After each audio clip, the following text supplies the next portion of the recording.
মানুষকে সুস্থ থাকতে হলে ভালো করে পরিষ্কার পরিচ্ছন্ন হয়ে থাকতে হবে। তার জন্য সঠিকভাবে হাত ধোয়া খুবই প্রয়োজন। আজকে আমি আপনাদেরকে কিভাবে হাত ধুয়ে পরিষ্কার করে রাখতে হয় সেটা শেখাবো।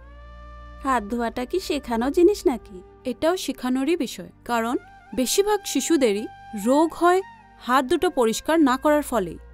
শিশুরা বিভিন্ন সময় অপরিষ্কার হাতে নয়তো সঠিকভাবে হাত দুটো পরিষ্কার না করে যে কোনো খাবার খায়, যার ফলে নানা রোগের জীবাণু শিশুদের পেটে যেতে পারে এবং শিশুটিকে অসুস্থ করতে পারে। এভাবে অসুস্থ হওয়ার ফলে শিশুটি অপুষ্টিতে ভুগে, শিশুদের মানসিক এবং শারীরিক বিকাশে বাধা আসে, যার ফলে শিশুরা পড়াশোনার পাশাপাশি অন্যান্য ক্ষেত্রেও পিছিয়ে পড়ে থাকে।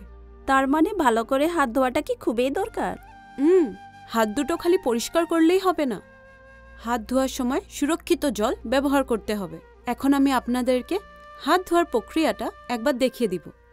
প্রথমে আপনারা হাত দুটো ভিজিয়ে নেবেন, তারপরে হাতে ভালো করে সাবান ঘষে নিয়ে হাত দুটো এইভাবে ভালো করে সাবান লাগিয়ে ঘষবেন। আঙ্গুলের ফাঁকাতে ঘষবেন, উপরের দিকে ঘষবেন দুটো হাতেরই।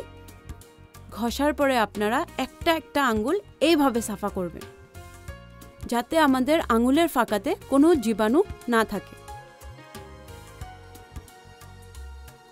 এইভাবে পরিষ্কার করার পরে আপনারা নখগুলো পরিষ্কার করবেন। এইভাবে নখগুলো পরিষ্কার করার পরে আপনারা হাতগুলো ঘষে নিয়ে বিশুদ্ধ জল দিয়ে হাত দুটো ধুয়ে ফেলবেন। যদি এইভাবে পরিষ্কার করা না হয় তাহলে নখে বা আঙ্গুলের ফাঁকে রোগের জীবাণু থেকে যেতে পারে। এই জীবাণু খাবারের সঙ্গে পেটে গেলে কি হতে পারে আপনাদেরকে তো বলা হলোই, তাহলে কি আপনারা বুঝলেন? সেই জন্য খাবার খাওয়ার আগে বা সময়ে সময়ে হাত দুটো এভাবে পরিষ্কার করতে থাকবেন এবং শিশুদেরকেও শেখাবেন। তখনই আমরা কয়েকটা রোগের থেকে দূরে থাকতে পারবো।